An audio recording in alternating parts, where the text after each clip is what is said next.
So తెలంగాణలో మే 23 నుంచి SSC public examinations start కాబోతున్నాయి. ఆంధ్రప్రదేశ్లో ఆల్రెడీ స్టార్ట్ అయినాయి, వాళ్ళు రాస్తున్నారు.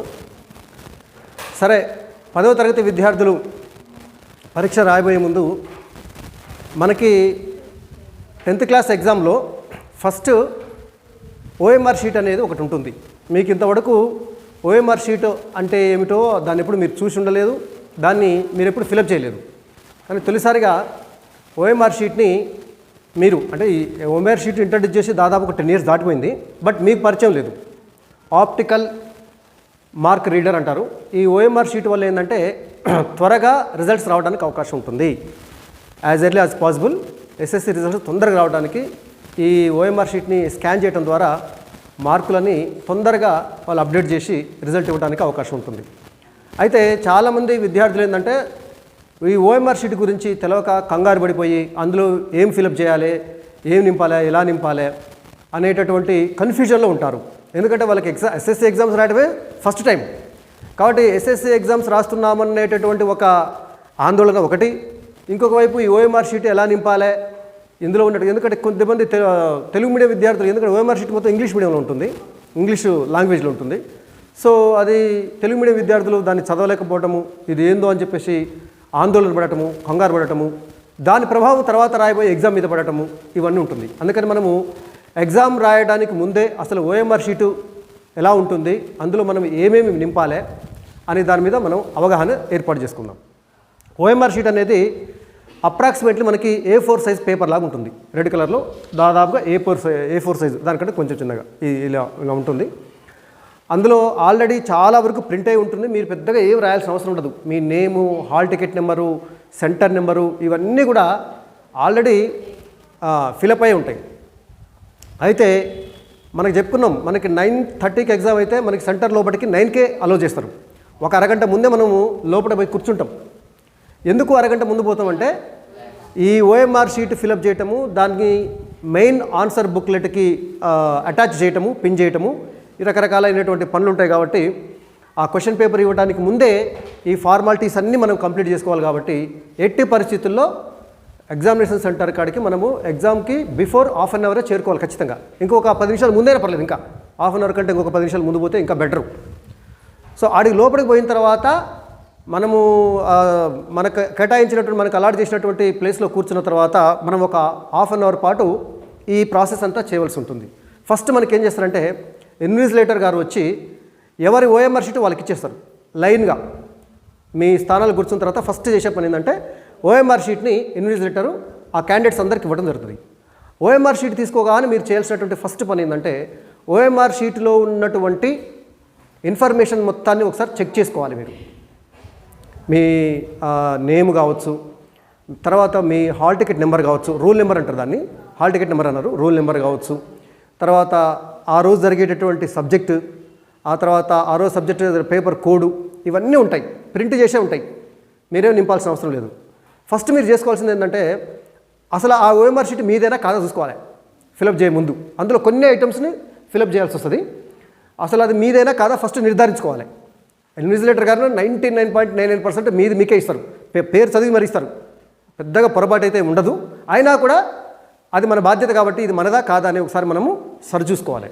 చూసుకున్న తర్వాత రెండవది ఏంటంటే మీకు ఆ ఓఎంఆర్ షీట్ ఇచ్చిన తర్వాత మెయిన్ ఆన్సర్ బుక్ అనే ఒకటి ఇస్తారు, బుక్లెట్, మెయిన్ ఆన్సర్ బుక్లెట్. అది ఇగో ఇలా ఉంటుంది.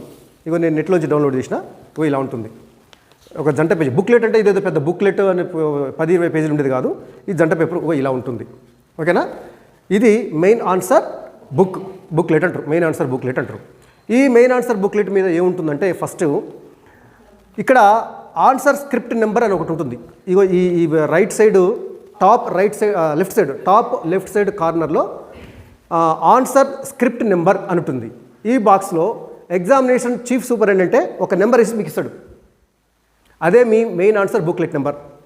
బాగా గుర్తుంచుకోవాలి. 3 digits ఉంటాయి.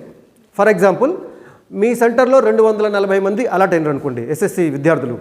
240 మంది అలాట్ అయితే ఫస్ట్ క్యాండిడేట్కి 001, 002, 003 అట్లా 240 అట్లా లైన్కి ఇచ్చేస్తాం. ఫస్ట్ రోజు మీకు ఏదైతే నెంబర్ వచ్చిందో మెయిన్ ఆన్సర్ బుక్లెట్ నెంబరు దాదాపుగా అన్ని రోజులు అదే నెంబర్ వస్తుంది. అది వాళ్ళు ముందే ఇందులో వేసిస్తారు. మీరు వేసుకునేది కాదు ఇది. వాళ్ళు స్టాంప్ ప్లేట్ తోటి స్టాంప్ వేసిస్తారు దీనికి, లేదా పెన్నుతో అయినా రాసిస్తారు అది లేకుండా. సో ఆ ముద్రించి ఇస్తారు. అది main answer book serial number. ఇది మాత్రమే మీరు వేయాల్సి వస్తుంది. మీ హాల్ టికెట్ నెంబర్ కానీ మీ పేరు కానీ ఏది కూడా మీరు ఎగ్జామ్లో ఎక్కడ రాయాల్సిన అవసరం ఉండదు. ఇది ఒకటి గుర్తుంచుకోవాలి.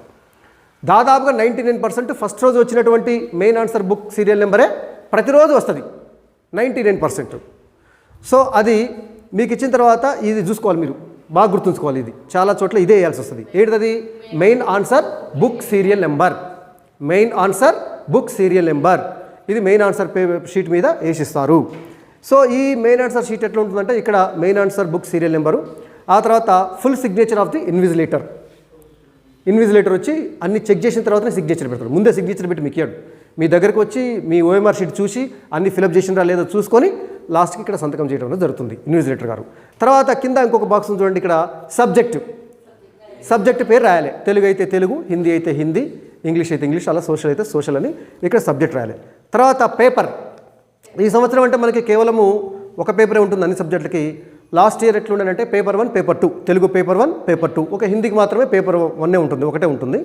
సో మిగతా సబ్జెక్టులన్నీ పేపర్ 1 పేపర్ 2 ఉండే. ఇప్పుడు మనకి అన్ని సబ్జెక్టులకి ఒకటే పేపర్ కాబట్టి సో మీరు ఇది పేపర్ 1 అని రాయాల్సిన అవసరం లేదు, డాష్ పెట్టండి. లేదా పేపర్ 1 అని పెట్టినా పెద్దగా ఇబ్బంది ఏమి లేదు, ఓకేనా. లేదా డాష్ పెట్టేసింది. పేపర్ 1 పేపర్ 2 ఉన్నప్పుడు ఇక్కడ పేపర్ 1 పేపర్ 2 రాయాల్సి వచ్చేది.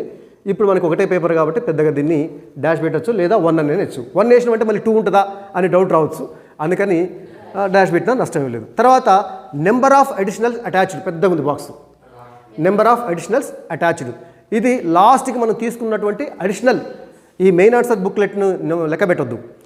ఇది కాకుండా అదనంగా మనం ఎన్ని సమాధాన పత్రాలు తీసుకున్నాం అవునా, వాటిని లెక్క పెట్టి మనము ఒకవేళ 2 తీసుకుంటే 02, 3 తీసుకుంటే 03 అని చెప్పేసి వేయాల్సి వస్తుంది. దీని కింద కొన్ని ఇన్స్ట్రక్షన్స్ ఉన్నాయి. వీలైతే మీరు వీటన్నిటిని చదువుకోవాలి మీకు క్వశ్చన్ పేపర్ ఇవ్వడానికి ముందు. అర్థమవుతుందా? హాఫ్ అన్ అవర్ కూర్చుంటాం కదా మనం. ఈ ఇన్స్ట్రక్షన్స్ మొత్తాన్ని కూడా మీరు ఒకసారి చదవండి, ఎట్లా రాయాలి ఏందనేది. రెడ్ పెన్ను యూజ్ చేయొద్దు, ఎందుకంటే అక్కడ పేపర్ వాల్యుయేషన్ చేసే అక్కడ వాళ్ళు రెడ్ పెన్ తోటి వాల్యూ చేస్తారు కాబట్టి కరెక్షన్ చేసినది అది మీరు యూజ్ చేసిన రెడ్ పెన్నా అక్కడ వాళ్ళు యూజ్ చేసిన రెడ్ పెన్ డౌట్ వస్తుంటుంది. కాబట్టి మీరు రెడ్ పెన్ యూజ్ చేయొద్దు. బ్లూ బ్లాక్ 2 డిఫరెంట్ కలర్స్ కోసం మీరు బ్లూ బ్లాక్, హెడ్డింగ్ కోసము బ్లాకు, తర్వాత అందులో ఉన్నటువంటి ఆన్సర్ కోసం బ్లూ, అట్లా యూజ్ చేయొచ్చు. హెడ్డింగ్ ఒక కలర్ తోటి, బ్లూ ఒక కలర్, తర్వాత అందులో ఉన్న మ్యాటర్ ఒక కలర్ తోటి రాయొచ్చు. బట్ రెడ్ పెన్ మాత్రం యూజ్ చేయొద్దు. ఇట్లా కొన్ని ఇన్స్ట్రక్షన్స్ ఉన్నాయి ఇందులో, అవి మీరు చూసుకోవచ్చు. ఆ తర్వాత ఇది పక్కన పెట్టేసి ఓఎంఆర్ షీట్ తీసుకోవాలి. ఇక ఇది ఇచ్చింది కదా, 2 ఇచ్చింది కదా. ఫస్ట్ ఓఎంఆర్ షీట్ ఇస్తారు, తర్వాత మెయిన్ ఆన్సర్ బుక్లెట్ ఇస్తారు. బుక్లెట్ అంటే మళ్ళీ బుక్లెట్ అంటే పెద్ద జంట పేజీనే, అవునా, రైట్. ఇది తీసిన తర్వాత మనము ఇగో మెయిన్ మన ఓఎంఆర్ షీట్లో ఉండే కాలమ్స్ ఒకసారి నేను బోర్డు మీద రాసిన, ఒక్కసారి చూడండి. ఇక్కడ మనకి బార్కోడ్ ఉంటుంది. బార్కోడ్ బాగా గుర్తుంచుకోండి. బార్కోడ్ మీద ఎట్టి పరిస్థితుల్లో కూడా ఒక పెన్ను గీత పడితే సరిగా స్కాన్ కాదు. స్కాన్ కాకున్నప్పుడు మన రిజల్ట్ విత్ హెల్డ్ పెడతారు, అంటే మన రిజల్ట్ రాదు, మళ్ళీ మాన్యువల్గా చేయాల్సి వస్తుంది. కాబట్టి వీటి మీద పెన్ను గుర్తులు అలాంటివి పడకుండా చూసుకోవాలి. ఓఎంఆర్ షీటు నలగకుండా చిన్నకుండా చూసుకుంటే చాలా మంచిది, చాలా జాగ్రత్తగా ఉంచుకోవాలి. అది ఏం కాదు, దాని మీద పెద్దగా దృష్టి పెట్టి అయ్యో ఇదేమైనా అవుతుందేమో అని మళ్ళీ ఆ కంగారు పడద్దు మీరు, ఏం కాదు. సో ఈ బార్కోడ్ ఉంటుంది. ఈ ఓఎంఆర్ షీట్లో 3 పార్ట్లు ఉంటాయి. Part 1, part 2, part 3. మనం పార్ట్ 1, పార్ట్ 2నే నింపాల్సి వస్తుంది. పార్ట్ 3కి మనకు సంబంధమే లేదు, ఓకేనా. అర్థం లేదురా? ఇట్లా పార్ట్ 1 ఉంటుంది, తర్వాత పార్ట్ 2 ఉంటుంది, తర్వాత పార్ట్ 3 ఉంటుంది. నేను పార్ట్ 3 ఉంటుంది, పెద్దగానే ఉంటుంది, కానీ నేను మనకు అవసరం లేదు కాబట్టి కొంచెం జస్ట్ అక్కడ కొద్దిగా రాసిన. Main answer book serial number, ఇక్కడ 3 బాక్సులు ఉన్నాయి. ఏది వేస్తారు మీరు? Main answer book serial number అంటే మనకి ఇది ఇచ్చారు కదా, మెయిన్ ఆన్సర్ బుక్. దీంట్లో ఈ left side, top left side కార్నర్లో ఇది ఉంటుంది కదా, ఈ నెంబరు. ఫర్ ఎగ్జాంపుల్ మీకు 153 వచ్చింది అనుకోండి, ఒక బాక్స్లో 1, 5, 3 మంచిగా నింపాలి.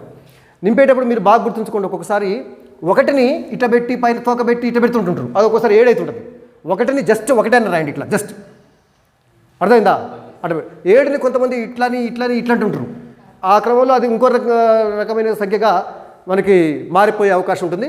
7 జస్ట్ 7 ఇట్లా అనండి అంతే, ఓకే. 1 జస్ట్ ఓన్లీ ఇట్లా 1 వేయండి, 7 ఇట్లా వేయండి. సో ఆ బాక్స్లలో ఒకవేళ నీ నెంబరు 24 అనుకోండి, 24 అంటే ఏం చేస్తారు? 024 వేయాలి. 24 వేసి లాస్ట్ బాక్స్ మిగిలిందని చెప్పేసి అయ్యో ఏం చేయాలని చెప్పేసి కొంతమంది అయినా ఇక్కడ మీకు అట్నే వేసిస్తారు. 24 ఏమయ్యారు 024 ఇస్తారు. ఇక్కడ మీకు ఎట్లా ఇస్తే అటు 24 024 ఇలా మనము main answer book serial number ఇది ఫిలప్ చేయాలి. తర్వాత నెంబర్ ఆఫ్ అడిషనల్స్ అటాచ్డ్, ఎన్ని అడిషనల్స్ అటాచ్ చేసి ఏం రాస్తారు ఇక్కడ లాస్ట్కి రాయాలి. ముందు రాయం కదా మనం కదా, మనం ఎన్ని అడిషనల్ తీసుకుంటామో ముందే ఊహిస్తామా? ఊహించాం. ఒక్కోసారి ఒకటే తీసుకోవచ్చు, 2 తీసుకోవచ్చు. మ్యాథ్స్ ఎగ్జామ్ అప్పుడు కొన్ని ఎక్కువ పడుతుండొచ్చు, 4 5 కూడా తీసుకోవచ్చు. సో కాబట్టి ఇది మనము లాస్ట్కి నింపాలి. బాగా గుర్తుంచుకోండి అమ్మా, ఇది లాస్ట్కి నింపాలి. తర్వాత రూమ్ నెంబర్ అంటే మనకి రూమ్ నెంబర్ అలాట్ చేస్తారు. 1 2 3 4 ఉంటుంది. దాదాపు 10 12 రూమ్లు ఉంటాయి, 15 రూమ్లు కూడా ఉండొచ్చు స్ట్రెంత్ని బట్టి. సో రూమ్ నెంబర్ మనది 6 రూమ్ నెంబర్ అనుకోండి. ఏం చేయాలి? ఇందులో మనకి డిజిట్స్ కోసము బాక్స్లో ఉండవు, జస్ట్ ఇట్లా పొడుగ్గా ఒకటే బాక్స్ ఉంటుంది. సో మనకి 06.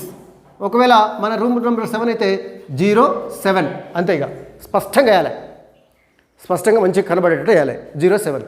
తర్వాత నేమ్, మీ నేమ్ ఉంటుంది. నేను ఎగ్జాంపుల్గా ఒక పేరు రాసిన ఇక్కడ ఆల్రెడీ ప్రింట్ అయి ఉంటుంది. మీ నేమ్ కరెక్ట్గా ఉందో లేదో చూసుకోండి. తర్వాత roll number means hall ticket number. మీ hall ticket number already print అయి ఉంటుంది, మీ దగ్గర హాల్ టికెట్ ఉంటుంది. ఆ హాల్ టికెట్ నెంబర్ని దీన్ని ఒకసారి చూసుకోండి కరెక్ట్ ఉందా లేదా. ఏ మాత్రం తేడా ఉన్నా వెంటనే ఇన్విజిలేటర్కి చెప్పాలి. సార్ నా rule number hall ticket number తేడా వచ్చింది సార్ అని చెప్పి చెప్తే మళ్ళీ వాళ్ళు ప్రత్యామ్నాయ ఏర్పాటు చేస్తారు అన్నమాట. సో రూల్ నెంబర్ అదే కాదా. పేపర్ కోడ్ మీకు ఆల్రెడీ ప్రింట్ అయి వస్తుంది అవునా. మీ క్వశ్చన్ పేపర్ మీద కూడా ఇదే నెంబర్ ఉంటుంది, ఇదే కోడ్ ఉంటుంది. తర్వాత పేపర్ నేమ్, ఆ రోజు ఎగ్జామ్ జరిగేది సోషల్ అయితే సోషల్, తెలుగు అయితే తెలుగు, హిందీ అయితే హిందీ వస్తుంది. సెంటర్ కోడ్ మీ హాల్ టికెట్లో ఉంటుంది అవునా. సో సెంటర్కి కోడ్ ఇస్తారు, సెంటర్ పేరు కూడా వస్తారు. పలానా జెడ్పీహెచ్ఎస్ నగరికల్లోనో లేకపోతే జెడ్పీహెచ్ఎస్ తిరుమలగిరినో ఏదో ఒకటి రాసిస్తారు. సో ఈ విధంగా ఉంటుంది. ఇవన్నీ ముందే ప్రింట్ అయి ఉంటాయి కాబట్టి మనము రాయాల్సిన అవసరం లేదు, సరిచూసుకోవడం వరకే చేయాలి. డేట్ ఆఫ్ ఎగ్జామ్ అది కూడా ముందే రాసి ఉంటుంది. డేట్ ఆఫ్ ఎగ్జామ్ అనేది రాసి ఉంటుంది. సో అది చూసు. మీడియం అన్న కాడ తెలుగు మీడియం అయితే తెలుగు అని రాయండి, ఇంగ్లీష్ మీడియం అయితే ఇంగ్లీష్ అని రాయండి. ఓకేనా, అది మీరు రాయాల్సి వస్తుంది. ఇక తర్వాత full signature of the student, me signature చేయాలి ఈ బాక్స్లో. ఓకేనా, ఫుల్ సిగ్నేచర్ అంటే ఒకటే గుర్తుంచుకోండి, మీకు డౌట్ రానే అవసరం లేదు. హాల్ టికెట్లో మీరు ఏది పెట్టారో అది పెట్టండి. మీ హాల్ టికెట్ మీ దగ్గర ఉంటుంది కదా, ఆల్రెడీ మీరు హాల్ టికెట్లో మీ సైన్ ఉంటుంది అవునా. మీకు కొంతమంది డౌట్ వస్తుంది, అరే నా ఫుల్ నేమ్ రాయాలనా లేకపోతే సైన్ చేయాలనా, తెలుగులో రాయాలనా ఇంగ్లీష్లో రాయాలనా అని కొంతమందికి డౌట్ వస్తుంది. ఎలాంటి డౌట్ అవసరం లేదు. మీ హాల్ టికెట్లో మీరు ఎట్లా రాసినో చూసుకోండి ఒకసారి, అదే ఇక్కడ రాసేసేయండి. ఓకేనా, హాల్ టికెట్లో ఉంటుంది. తర్వాత full signature of the invigilators 1 2. ఒకవేళ ఇద్దరు వచ్చినట్టయితే ఇద్దరు సిగ్నేచర్ చేస్తారు. పెద్ద హాల్ అయినప్పుడు ఇద్దరిని అలాట్ చేస్తారు. సాధారణంగా ఏంటంటే ఒకళ్ళే వస్తారు, ఒకళ్ళు ఈ ఫస్ట్ కాలంలో సైన్ చేస్తారు, సెకండ్ ఖాళీగా ఉంటుంది. దాని గురించి మనం పట్టించుకోవాల్సిన అవసరం లేదు. ఇన్విజిలేటర్ ఎప్పుడు వస్తారంటే లాస్ట్కి ఇవన్నీ నింపిన తర్వాత మీ దగ్గరకు వచ్చి ఓఎంఆర్ షీట్ కరెక్ట్గా నింపినా లేదా చెక్ చేసి ఇక్కడ ఒక సిగ్నేచర్ చేస్తారు. తర్వాత మెయిన్ ఆన్సర్ బుక్లెట్లో ఇక్కడ కూడా ఒక సిగ్నేచర్ చేస్తారు. అది వాళ్ళ బాధ్యత. వాళ్ళు వచ్చి మీ దగ్గరకు వచ్చి అన్నీ చూసి ఒకసారి వెరిఫై చేసి అప్పుడు సిగ్నేచర్ చేయడం అనేది జరుగుతుంది. సో మీరు ఎలాంటి కంగారు పడాల్సిన అవసరం లేదు. మీకు ఏ డౌట్ వచ్చినా ఇన్విజిలేటర్ గారిని అడగచ్చు మీరు అవునా. హడావుడిలో కంగారులో ఏది పడితే అది నింపేసి తర్వాత అయ్యో అని చెప్పేసి మనం అనుకోవద్దు.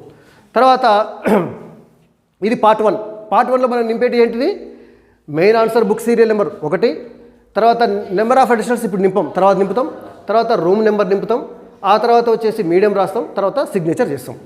ఇది పార్ట్ 1 అయిపోతుంది. ఈ పార్ట్ ఏంటమ్మా డేట్ ఆల్రెడీ వేసే ఉంటుంది రైట్. ఆ తర్వాత పార్ట్ 2కి వచ్చిన తర్వాత ఇంకా వేరే ఉంటాయి. నేను రాయలేదు, మనకు అవసరమైనది రాసిన. బార్ కోడ్ ఉంటుంది. పార్ట్ 1లో బార్ కోడ్ ఉంటుంది, పార్ట్ 2లో బార్ కోడ్ ఉంటుంది, పార్ట్ 3లో కూడా బార్ కోడ్ ఉంటుంది. ఇందులో మనం రాయాల్సింది ఏంటంటే పార్ట్ 2లో main answer book serial number మళ్ళీ ఇక్కడ కూడా వేయాల్సి వస్తుంది. ఇక్కడ వేసిందే main answer book serial number 024 వేసినాం కదా, ఇక్కడ కూడా 024 ఇస్తాం. తర్వాత నెంబర్ ఆఫ్ అడిషనల్స్ అటాచ్డ్ అది లాస్ట్కి ఇస్తాం. ఎగ్జామ్ మనము దారం కట్టిన తర్వాత థ్రెడ్ కడతాం కదా, కట్టిన తర్వాత రాస్తాం. తర్వాత ఇందులో ఉండే ఏంటంటే మనకి బాక్స్ వైజ్గా బాక్సులు కొట్టే ఇలా బాక్సులు ఉంటాయి. కొన్ని క్వశ్చన్ నెంబర్ ఉంటుంది 1 2 3 4 మొత్తం 30 45 ఉంటాయి. ఆ ఎగ్జామినర్ దిద్దిన తర్వాత పేపర్ దిద్దిన తర్వాత ఏ క్వశ్చన్కి ఎన్ని మార్కులు, ఫర్ ఎగ్జాంపుల్ 5వ క్వశ్చన్కి 3 మార్కులు, ఇక్కడ 5 పక్కన 3 వేసేస్తారు. తర్వాత 8వ ప్రశ్నకి 2 మార్కులు వచ్చినాయి, 8 కాడ 2, ఇట్లా మొత్తం క్వశ్చన్ పేపర్ దిద్దిన తర్వాత ఈ బాక్స్లలో ఏ క్వశ్చన్కి ఎన్ని మార్కులు వచ్చినా వాళ్ళు వేసుకుంటారు అన్నట్టు. అది మీకు సంబంధం లేదు. నేను మీకు వేయాలమ్మా, వేయకపోతే ఏం కాదా అంటే ఎట్లా? వేయాలి, ఖచ్చితంగా వేయాల్సిందే. ఒకసారి సరి చూసుకోవాలి, అందుకే మన బాధ్యత. అవునా? ఆడ ఇన్విజిలేటర్ గారు కూడా మీకు గుర్తు చేస్తారు, అర్థమవుతుందా? కంపల్సరీగా వేయాల్సిందే. ఓకే, తర్వాత చెక్ చేస్తారు, లాస్ట్కి తీసుకునేటప్పుడు కూడా ఇన్విజిలేటర్ చెక్ చేస్తారు, మీకు పదే పదే గుర్తు చేయడం జరుగుతుంది, వాళ్ళు చెక్ చేయడం కూడా జరుగుతుంది. సో వేయకపోతే ఏం కాదా అనేటటువంటి డౌట్ రావద్దు ఇక. రైట్, ఇలా వేసిన తర్వాత మనకేంటంటే మన క్వశ్చన్ పేపరు, మన ఆన్సర్ స్క్రిప్టు ఈ మనం నల్గొండ జిల్లాలో రాసినాం అనుకోండి, ఆ క్వశ్చన్ పేపర్ ఏ జిల్లాకు పోతే తెలియదు, ఎక్కడ పోతే తెలియదు. సో అది ఆదిలాబాద్ పోవచ్చు, నిజామాబాద్ పోవచ్చు, రంగారెడ్డి పోవచ్చు, ఎక్కడికో పోవచ్చు. అక్కడికి పోగానే అక్కడ ఈ మన పేపర్ వాల్యుయేషన్ క్యాంపు నిర్వహించే కాడ ఆ క్యాంపు ఇన్ఛార్జ్ గారి ఆధ్వర్యంలో ఏం చేస్తారంటే ఈ పార్ట్ 1 అనేది చించడం జరుగుతుంది. ఇట్లా డాట్స్ ఉంటాయి. ఆడికి పోగానే వాళ్ళు ఫస్ట్ చేసే పని ఏంటంటే వాళ్ళకి దిద్దడానికి ఇవ్వడానికంటే ముందే ఏం చేస్తారంటే ఈ పార్ట్ 1 అనేది చించేస్తారు. చించడం వల్ల ఏంది, పేపర్ దిద్దే వాళ్ళకి ఈయన పేరేంది, హాల్ టికెట్ ఏంది, ఏ సెంటరు, ఏది తెలియదు. ఈ పార్ట్ 1లోనే ఉంటాయి ఆ వివరాలన్నీ. అవునా? దాన్ని చించేసిన తర్వాతనే పేపర్లు ఫస్ట్ అదే జరుగుతుంది. అక్కడికి పోగానే ఆ జిల్లాకు పోగానే ఆ జిల్లా డిఓ గారు, క్యాంప్ ఇన్ఛార్జ్, సాధారణంగా డిఓ గారే క్యాంప్ ఇన్ఛార్జ్ ఉంటాడు, వారి ఆధ్వర్యంలో మొత్తం అన్ని స్క్రిప్ట్ల యొక్క ఈ పార్ట్ 1 ఓఎంఆర్లో పార్ట్ 1 అనేది మొత్తం చించేస్తారు. చించేసిన తర్వాత వాళ్ళ దగ్గర పెట్టుకుంటారు. సో ఈ పార్ట్ 1 లేకుండా ఈ పార్ట్ 2, పార్ట్ 3నే ఉంటుంది, ఏది ఎగ్జామినర్ దగ్గర దిద్దే కాడికి. సో పార్ట్ 2లో ఈ ఎవరిది ఏంది అనేది ఏం తెలియదుగా. సో అది అయిపోతుంది. ఆ తర్వాత పార్ట్ 3లోకి వచ్చేసి టోటల్ రిజల్ట్స్, టోటల్ మార్క్స్ ఇక్కడ వేస్తారు అన్నట్టు. పార్ట్ 3 కూడా మీకు పెద్ద సంబంధం లేదు సార్, అందులో కొన్ని ఉంటాయి, మీకు అది సంబంధం లేదు. పార్ట్ 2, పార్ట్ 3 పెద్ద మీకు సంబంధం లేదు. పార్ట్ 2లో ఇది ఒకటే, main answer book serial number, ఆ తర్వాత నెంబర్ ఆఫ్ అడిషనల్స్ అటాచ్డ్, ఈ రెండే వేయాల్సి వస్తుంది అన్నట్టు. ఇదంతా అయిపోయిన తర్వాత ఏం చేస్తారంటే ఈ మెయిన్ ఆన్సర్ బుక్కి ఓఎంఆర్ షీట్ని అటాచ్ చేయాలి. ఎట్లా అటాచ్ చేస్తారంటే ఈ ఓఎంఆర్ షీట్కి ఒక ఇక్కడ పార్ట్ 1 అయిపోయిన తర్వాత ఈ ప్రాంతంలో ఇట్లా ఉంటుంది, అక్కడ పిన్. ఫర్ ఎగ్జాంపుల్ ఇది మెయిన్ ఆన్సర్ బుక్, ఇది ఓఎంఆర్ షీటు. ఓఎంఆర్ షీట్ని మెయిన్ ఆన్సర్ బుక్ మీద ఇలా పైన ఇలా పెట్టాలి. ఇదంతా ఫస్టే క్వశ్చన్ పేపర్ మనకి ఇవ్వడానికి ముందే ఇదంతా జరిగేది, అందుకే హాఫ్ అన్ అవర్ ముందు ఉంటానని చెప్పిన నేను. సో ఇలా పెట్టాలి. ఇలా పెట్టిన తర్వాత ఈ ఓఎంఆర్ షీటు 4 వైపులా మెయిన్ ఆన్సర్ బుక్ లోపలికే ఉండేట్టు చూడాలి, బయటికి రావద్దు. బయటకు వస్తే ఏమవుతుంది, ఈ బండిలు కట్టేటప్పుడు ఈ కార్నర్ చినుగుతాయి కదా, కార్నర్ చినుగుతుంది. ఎందుకంటే అన్ని స్క్రిప్ట్లు అన్నీ కలిపి బండిలు కడతారు కదా. సో ఆ స్క్రిప్ట్ చినగడానికి అవకాశం ఉంటుంది కాబట్టి ఓఎంఆర్ షీట్ మనం కొంచెం లోపలికి పెట్టేసి ఈ కింది వైపు ఇటు కిందికి రాకుండా ఇటువైపు బయటికి రాకుండా చూసుకొని ఇలా పెట్టేసి, ఇలా పెట్టిన తర్వాత ఇగో ఇక్కడ ఒక మార్క్ చేసి ఉంటుంది ఇక్కడ ఓఎంఆర్ షీట్ మీద. సో ఇన్విజిలేటర్ గారు వచ్చేసి మీకు ఫస్ట్ రోజు ఒకసారి అనుభవం అయితే రెండో రోజు మీరే చేసుకుంటుంటారు సాధారణంగా. సో ఇటొకటి ఇలా 2 పిన్నులు కొట్టేస్తారు. ఓకేనా? ఇప్పుడు ఇది పోదు. ఓకేనా? ఇంకోటి ఏంటంటే ఈ పార్ట్ 1 చించేటప్పుడు పార్ట్ 1కి పిన్ చేయరు, పార్ట్ 2 కంటే పిన్ చేస్తారు అన్నట్టు. అర్థమైందా? పార్ట్ 3 కూడా మళ్ళీ పిన్ చేయరు. పార్ట్ 3 మొత్తం రిజల్ట్ మొత్తం పేపర్ దిద్దిన తర్వాత టోటల్ మార్క్స్ ఇడేసి మళ్ళీ దీన్ని చించి ఇస్తారు అన్నట్టు, వాళ్ళకి క్యాంప్ ఇన్ఛార్జ్కి ఇవ్వడం జరుగుతుంది అన్నట్టు. సో పార్ట్ 2కే పిన్ చేస్తారు, 2 పిన్లు కొడతారు. పార్ట్ 2 కూడా ఇలా 2 పిన్లు కొట్టేస్తారు. కొట్టేసిన తర్వాత ఆడికి పోయిన తర్వాత సో ముందు చూద్దాం. ఈ పిన్ కొట్టిన తర్వాత ఏం చేస్తారంటే ఈ పిన్నులు కనబడకుండా స్టిక్కర్లు వేస్తారు. స్టిక్కరింగ్ ఉంటుంది, sticker board of secondary education అని చెప్పేసి స్టిక్కర్ ఉంటుంది. దానికి మనం తీసేసి ఈ పిన్నులు కనబడకుండా ఇటొకటి స్టిక్కర్ ఇస్తాం. సో ఇప్పుడు మనం ఎగ్జామ్ రాయడానికి రెడీగా ఉన్నాము అని అర్థం. ఓకేనా? ఇంకా మీకు టైం ఉంటే అప్పటికి క్వశ్చన్ పేపర్ ఇవ్వడానికి ఎగ్జాక్ట్లీ 9:30 కాగానే బెల్ కొట్టగానే మీకు క్వశ్చన్ పేపర్లు ఇవ్వడం అనేది డిస్ట్రిబ్యూషన్ చేయడం అనేది జరుగుతుంది. ఈ లోపు మీరు ఏంటంటే ఈ మెయిన్ ఆన్సర్ బుక్లెట్లో ఉన్నటువంటి ఇన్ఫర్మేషన్ ఒకసారి సూచనలు చదువుకోవచ్చు. ఆ తర్వాత వచ్చేసి మనం బార్డర్ లైన్ కొట్టుకోవటం, బార్డర్స్, అవునా? మార్జిన్ లైన్ ఉంటాయి కదా, మార్జిన్ కొట్టేటప్పుడు బాగా గుర్తుంచుకోండి. మీరు ప్రతిరోజు ఒకటి లాంగ్ స్కేల్ తీసుకోండి. స్కేల్ ఎంత వెడల్పు ఉంటే అంత వెడల్పు కొట్టండి. ఇట్లా స్కేల్ వెడల్పు కొట్టండి. ఎందుకంటే కొద్ది కొట్టినప్పుడు ఏమవుతుందంటే మనము ఇట్లా దారం కట్టేటప్పుడు ఈ పైన కూడా ఇగో ఇందులోకి రావాలి. కొంతమంది మొన్న 9th క్లాస్ 8th క్లాస్ పిల్లలు SA 2 ఏం చేసినంటే ఇక్కడ క్వశ్చన్ నెంబర్ వేసిండ్రు, ఇక్కడ క్వశ్చన్ నెంబర్ వేసి దారం కట్టేటప్పుడు ఇక్కడ కట్టిండ్రు, ఆ క్వశ్చన్ నెంబర్ అసలు కనబడతలే, ఇట్లా పోయింది. ఇది చించి చూడాల్సి వస్తుంది. సో కాబట్టి స్కేల్ వెడల్పు మనము మార్జిన్ లైన్ కొట్టిన తర్వాత ఇక అది మనకి top side left side margin line కొట్టుకుంటే సరిపోతుంది. ఇటు కింద వైపు ఇతరు రైట్ సైడ్ కొట్టాల్సిన అవసరం లేదు. రాసేటప్పుడు ఒక లైన్ మందం వదిలిపెడితే సరిపోద్ది. మరీ కొస్స వరకు రాయకుండా, మరీ కార్నర్ చివరి వరకు రాయకుండా కొంచెం ప్లేస్ వదిలిపెడితే సరిపోతుంది. దానికోసం మనం బార్డర్ లైన్ కొట్టాల్సిన అవసరం లేదు. కింద బార్డర్ లైన్ కొట్టాల్సిన అవసరం లేదు. రైట్ సైడ్ కూడా బార్డర్ లైన్ కొట్టాల్సిన అవసరం లేదు. కొంతమంది మ్యాథ్స్ ఎగ్జామ్ అప్పుడు రఫ్ వర్క్ చేసుకోవడానికి రైట్ సైడ్ బార్డర్ లైన్ కొడుతుంటారు. సో అది ఓకే, మిగతా సబ్జెక్టులకు అయితే అవసరం లేదు. సో ఇలా కొట్టిన తర్వాత మనకి స్క్రిప్ట్ రెడీ అవుతుంది. రెడీ అయిన తర్వాత మనము క్వశ్చన్ పేపర్ ఇస్తారు. క్వశ్చన్ పేపర్ ఇచ్చిన తర్వాత క్వశ్చన్ పేపర్ చదువుకోవడానికి మనకి ఒక 15 మినిట్స్ కేటాయించారు కదా. మనకు మొత్తం టైంలో ఒక 15 మినిట్స్ క్వశ్చన్ పేపర్ని చదవాలి, మంచిగా థరోలీగా చదవాలి. థరోగా రీడ్ చేసిన తర్వాత మనకు ఒక అవగాహన వస్తుంది. మనకి ఏ క్వశ్చన్ అయితే మంచిగా ఆన్సర్ చేయగలుగుతామో, ఏ క్వశ్చన్ అయితే అవి ఫస్ట్ రాయాలి. రాసుకుంటూ చక్కగా రైటింగ్ మంచిగా, మనం అంతకుముందు ఎగ్జామ్ టిప్స్ చెప్పుకున్నాం. సో అందులో వివరంగా చెప్పుకున్నాం ఎట్లా రాయాలి, ఎన్ని లైన్లు ఉండాలి, రైటింగ్ ఏ విధంగా ఉండాలి, క్వశ్చన్ నెంబర్ ఎట్లా వేయాలి, ఒక క్వశ్చన్కి అయిపోయిన తర్వాత ఒక క్వశ్చన్కి ఆన్సర్ అయిపోయిన తర్వాత బార్డర్ లైన్ కొట్టాలి. ఆ తర్వాత ప్రతి క్వశ్చన్కి ఆన్సర్ రాసేటప్పుడు పైన హెడ్డింగ్ పెట్టాలి. హెడ్డింగ్ పెట్టేసి మనకి చక్కగా ఆ హెడ్డింగ్ అనేది ఒక కలర్ పెన్ తోటి, ఫర్ ఎగ్జాంపుల్ బ్లాక్ పెన్తో రాసి ఆన్సర్ అంతా బ్లూ పెన్తో మంచిగా రాయొచ్చు. మళ్ళీ క్వశ్చన్ రాయాల్సిన అవసరం లేదు. కాకపోతే క్వశ్చన్కి ఆన్సర్ రాసేటప్పుడు హెడ్డింగ్ రాయాలి. ఫర్ ఎగ్జాంపుల్ మనకి ఒక క్వశ్చన్ ఇచ్చింది అనుకుందాం, ఒక సంథింగ్ ఏదో ఒక క్వశ్చన్ మనకి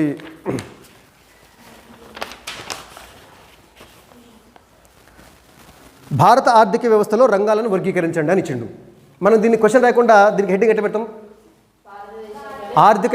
భారత ఆర్థిక వ్యవస్థలోని రంగాలు మంచిగా హెడ్డింగ్ పెట్టేసి 1 చేసేసి మనకి చక్కగా ఏంటిది 3 రంగాలు ఉంటాయి కదా ఆర్థిక వ్యవస్థలో. ఏంటిది? వ్యవసాయ రంగము, పారిశ్రామిక రంగము, సేవా రంగం. లైన్గా ఇట్లా రాయాలి, ఇట్లా రాయద్దు, ఇట్లా లైన్ రాయాలి, ఒకదాని కింద ఒకటి రాయాలి. సో అట్లా హెడ్డింగ్ పెట్టాలి. హెడ్డింగ్ పెడితే ఏమైందంటే ఎగ్జామ్ పేపర్ దిద్దేటోళ్ళకి అర్థమైపోతుంది, ఓహో ఇది పలానా క్వశ్చన్ ఆన్సర్ అని. క్వశ్చన్ రాయకుండానే మీరు ఏ క్వశ్చనో మీరు హెడ్డింగ్ పెడుతున్నారు. సో ఆ విధంగా మనము థార్ ఎడారి లక్షణాలు ఏమిటి అని క్వశ్చన్ అడిగిండు. థార్ ఎడారి లక్షణాలు అని హెడ్డింగ్ పెట్టాలి. రాసిన తర్వాత మనం అడిషనల్ తీసుకుంటాం. అడిషనల్ పేపర్ కూడా ఎలా ఉంటుందంటే సేమ్ మెయిన్ ఆన్సర్ బుక్లెట్ లాగానే ఉంటుంది, కానీ ముందు సూచనలు ఉండవు. ఇంకో ఇట్లుంటుంది. ఇది కూడా నెట్లోంచి డౌన్లోడ్ చేసిన నమూనా కోసము. ఇది కూడా జంట పేజ్ ఇస్తారు, ఓకేనా. ఇలా ఉంది. మనము అడిషనల్ మీద ఏం రాస్తామో తెలుసా? ఇక్కడ అడిషనల్ మీద ఏముంటుందంటే సీరియల్ నెంబర్ అని ఉంటుంది. ఈ సీరియల్ నెంబరు వాళ్ళు ఇన్విజిలేటర్ వేసేస్తారు, మీకు మీరు వేసేది కాదు. ఇది అర్థమవుతుందా? సీరియల్ నెంబరు వాళ్ళు అడిషనల్స్కి వాళ్ళకి వచ్చిన టోటల్ అడిషనల్స్ సీరియల్ నెంబర్ ఇస్తారు. ఇక్కడ full signature of the invigilator ఉంటుంది. సో ఇక మీరేం చేయద్దు. మీరేం చేస్తారంటే సాధారణంగా ఇక్కడ ఏం జరుగుతుంది, ఇది ఎవరిది అని డౌట్ వచ్చినప్పుడు ఇటు సైడు రైట్ సైడ్ ఇక్కడ ఏం చేస్తారంటే మీ మెయిన్ ఆన్సర్ బుక్లెట్ నెంబర్ ఏమంటారు? Main answer booklet number. మీ హాల్ టికెట్ నెంబర్ ఏముంది ఇందులో? ఎట్టి పరిస్థితుల్లో హాల్ టికెట్ నెంబర్ అనేది పేపర్ దిద్దేటోళ్ళకి మీ హాల్ టికెట్ నెంబరు, మీ పేరు, మీరు ఏ జిల్లా, అసలు మీరు ఏ జిల్లా వాళ్ళో వాళ్ళకి తెలియదు, అసలు బాయా గర్లా కూడా తెలియదు పేపర్ దిద్దేటోళ్ళకి. అందుకే మీరు లోపల ఆన్సర్ రాసేటప్పుడు ఎట్టి పరిస్థితుల్లో కూడా మీ హాల్ టికెట్ నెంబరు, పేరు, మీ ప్రాంతం రాయొద్దు. తెలుగులో ఇంగ్లీష్లో మీరు ఒక్కోసారి లెటర్ రైటింగ్ రాసినప్పుడు అడ్రస్ కాడా మీరు నేమ్ అని పెట్టేసి ఇంటూ అని పెట్టాలి. అంతేగాని మీ పేరు, మీ అడ్రస్ రాయొద్దు.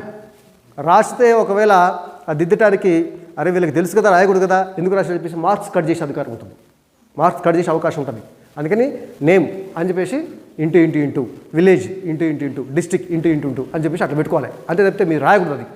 సో ఆ విధంగా ఇది అడిషనల్ షీట్ ఇది, ఓకేనా. అడిషనల్ షీటు ఈ విధంగా ఉంటుంది. ఇది కూడా జంట పేజీ. మీరు అడిషనల్ తీసుకున్నప్పుడు కట్టేటప్పుడు అరే ఇది ముందు తీసుకున్నానా ఇది ఎందుకు తీసుకున్నానా అని ఒక్కొక్కసారి కన్ఫ్యూజ్ మీరు ఈ పైన ఇక్కడ ఒకటి తీసుకోగానే 1 అని తీసుకోండి, పెన్సిల్ తోటే పెన్తోనే 1 అని తీసుకోండి. అవునా, రెండో తీసుకోగానే 2 అని తీసుకోండి. అట్లా మనం తీసుకునేటప్పుడు కట్టేటప్పుడు 1 ఇది 1 అంటే ఇది మొత్తం కలిపి 1 అండి. ఇదొక పేజీ మళ్ళీ ఇదొక పేజీ అనుకోవద్దు, ఇదంతా కలిపి ఒక అడిషనల్. అవునా, అట్లా 3 అడిషనల్ తీసుకుంటే 03, 4 అడిషనల్ తీసుకుంటే 04 అడిషనల్. అంతా అయిపోయిన తర్వాత ఎగ్జామ్ రాసిన తర్వాత ఫస్ట్ ఇది పెడతాం కదా. First OMR sheet main answer booklet కలిసి ఉంటుంది, పిన్ కొట్టాం కదా. ఇది దీని కింద additional number 1, additional number 2, additional number 3. దాని తర్వాత సోషల్ అనుకోండి, మ్యాప్ పెట్టాలి, లాస్ట్కి మ్యాప్ పెట్టాలి. మ్యాప్ పెట్టి లాస్ట్కి పార్ట్ బి ఉండాలి, ఇది గుర్తుంచుకోండి. చాలామంది మొన్న తప్పు చేసిండ్రు. మన SA2లో 9th క్లాస్ వరకు జరిగినట్టు SA2 చాలామంది ముందు వెనక కట్టిండ్రు. ఇది మనము SSC పబ్లిక్ ఎగ్జామ్లో అలా చేయకూడదు. లాస్ట్కి పార్ట్ బి కట్టిన తర్వాత మనము థ్రెడ్ తోటి మొత్తం దారం కట్టాల్సి వస్తుంది. అవునా, ఆ థ్రెడ్ కూడా ఇస్తారు మీకు. కట్టేటప్పుడు వెరీ ఇంపార్టెంట్. చాలామంది చేసిన తప్పు ఏంటంటే ఓఎంఆర్ షీట్ కూడా రంధ్రం చేసి పెడుతుంటుంటారు. ఓఎంఆర్ షీట్ కట్టొద్దు థ్రెడ్. కదా, ఆల్రెడీ ఓఎంఆర్ షీట్కి పిన్ వేస్తుంది కదా. సో ఓఎంఆర్ షీట్ని ఇట్లా పక్కకని మెయిన్ ఆన్సర్ బుక్లెట్, దాని కింద ఎడిషనల్స్, 1 2 3 ఎడిషనల్స్ పెట్టేసి దాని కింద సోషల్ అయితే మ్యాప్ పెట్టేసి పార్ట్ బి పెట్టి లైన్లో పెట్టి ఆల్రెడీ మీకు హోల్డ్ చేసిస్తారు. సెంటర్లోనే ఈ వీటికి అన్ని హోల్డ్ చేసిస్తారు. ఒకవేళ ఆ హోల్స్ మ్యాచ్ కాకపోతే మీరు మంచిగా లైన్లో పెట్టుకొని పెన్నుతోటో లేకపోతే మీ దగ్గర ఉన్న కంపాస్ తోటో చక్కగా ఒక రంధ్రం చేసుకొని మంచిగా దారం కట్టేసేయండి. దారం కట్టేటప్పుడు ఎట్టి పరిస్థితుల్లో ఓఎంఆర్ షీట్కి రంధ్రం చేయొద్దు. ఎందుకు చెప్పినా ఆడికి పోగానే పార్ట్ 1 చించుతారు కదా, చించి పక్కనేస్తారు కదా, చించడం మళ్ళీ దీనికి కట్టిననుకో ఇబ్బంది అవుతుంది. అవునా, చించది కాదు, అది డ్యామేజ్ అవుతుంది, ఓఎంఆర్ షీట్ డ్యామేజ్ అవుతుంది. ఓఎంఆర్ షీట్ డ్యామేజ్ కావద్దు. అందుకని ఓఎంఆర్ షీట్కి రంధ్రం పెట్టొద్దు, ఓఎంఆర్ షీట్కి దారం కట్టొద్దు. ఆల్రెడీ ఇక్కడ పిన్ చేసి ఉంటుంది. సో దారం కట్టేసి మనము దారం కట్టిన తర్వాత లాస్ట్కి చేయాల్సిన పని ఏంది?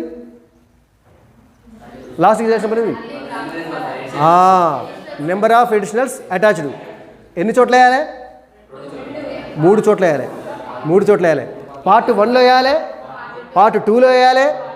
ఆ తర్వాత ఇగో మెయిన్ ఆన్సర్ బుక్లెట్ మీద కూడా ఉంటుంది. ఇగో ఇక్కడ నెంబర్ ఆఫ్ ఎడిషనల్స్ అటాచ్డ్ ఇక్కడ కూడా ఉంటుంది. 3 చోట్ల వేయాలి నెంబర్ ఆఫ్ ఎడిషనల్స్ అటాచ్డ్ అనేది. అవునా, వేసేసి మళ్ళీ ఒకసారి చెక్ చేసుకొని క్వశ్చన్ నెంబర్లు అయినా మంచిగా ఉన్నాయో లేదో చూసుకొని ఎగ్జామ్లో టైం 80% వేస్ట్ చేయొద్దు, ఖాళీగా కూర్చోవద్దు.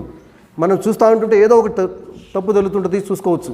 సో అవన్నీ చూసుకొని మీరు లాస్ట్కి ఇన్విజిలేటర్కి ఇవ్వాలి. ఇన్విజిలేటర్ గారు కూడా ఒకసారి చెక్ చేస్తారు. మీరు ఎలాంటి కంగారు పడాల్సిన అవసరం లేదు. ఇది ఎగ్జామ్కి పోయే ముందు ఓఎంఆర్ షీట్ మీద ఒక అవగాహన రావడం కోసం అని చెప్పేసి ఇప్పుడు చెప్పడం జరిగింది. ఇప్పుడు మీకు అర్థమైందా ఓఎంఆర్ షీట్ ఎట్లా నింపాలో? పెద్ద పనేం లేదు, పెద్దగా నింపేదేం లేదు మనం. అవునా, పెద్ద పని లేదు. Main answer book serial number, అది అందులో మెయిన్ ఆన్సర్ బుక్ లెట్లో రాసేస్తారు. అవునా, నెంబర్ ఆఫ్ ఎడిషనల్స్ అటాచ్డ్, లాస్ట్కి మనం 2 తీసుకుంటాం, 2 3 తీసుకుంటాం, 3 వేసేస్తాము. రూమ్ నెంబరు మనకు బోర్డు మీదే రాసి ఉంటుంది, రూమ్ నెంబర్ ఎంత అనేది. ఆ తర్వాత వచ్చి మీడియము, మనం ఏ మీడియం తెలుస్తుంది, మన సిగ్నేచర్. సో ఇక్కడ మళ్ళీ main answer book serial number, తర్వాత నెంబర్ ఆఫ్ ఎడిషనల్ అటాచ్డ్ లాస్ట్కి రాస్తాము. ఇది ఓఎంఆర్ షీటు నింపేటటువంటి విధానము. ఇక్కడ మీరు ఎలాంటి కంగారు పడాల్సిన అవసరం లేదు. ఓఎంఆర్ షీట్ని నింపేటప్పుడు కానీ లేదా పెన్ చేసేటప్పుడు, స్టిక్కరింగ్ వేసేటప్పుడు, ఆ తర్వాత థ్రెడ్ కట్టేటప్పుడు, ఈ సమయాల్లో మీకు ఎలాంటి డౌట్ వచ్చినా మీ ఇన్విజిలేటర్ గారు మీకు సహాయకరంగా ఉంటారు. ఇన్విజిలేటర్ ఉన్నది ఇవన్నీ చెక్ చేయడం కోసం. అవునా, ఆ పని కూడా చూస్తారు. కాబట్టి మీరు ఎలాంటి కంగారు పడద్దు, మెయిన్ యాంగ్జైటీ గురి కావద్దు.